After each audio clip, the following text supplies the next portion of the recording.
আপনি নানি হবেন, আপনার তো খুশি হওয়ার কথা, তা না আপনি একদম নন রোমান্টিক কথাবার্তা বলতেছেন। না রাখেন, নন রোমান্টিক কথাবার্তা বলতেছে।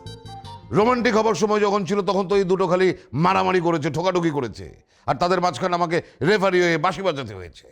ওদের টেনশন আমার বয়স অলরেডি 10 বছর বেড়ে গিয়েছে। আর যখন ডিভোর্স পেপারে সাইন হয়ে গিয়েছে, মাত্র 1 সপ্তাহ পরে ডিভোর্স হয়ে যাবে, তখন আপনারা এসেছেন ডিম ফোটানোর জন্য, তাই না? ফালতু জানি কোথায়। ফালতু কি দেখছেন? ফালতু কি দেখছেন?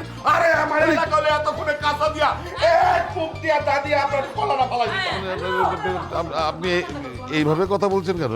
আমি একজন রিটায়ার্ড এসপি। হ্যাঁ, অসভ্য, ইলিটারেট, আনকালচার্ড, কি কইলো রে? ডিসকাস্টিং। ইংরেজিতে গালি দিয়েছে আপনাকে, উনি বলেছে অশিক্ষিত মূর্খ। কি? এই এই মূর্খ কারে কোন?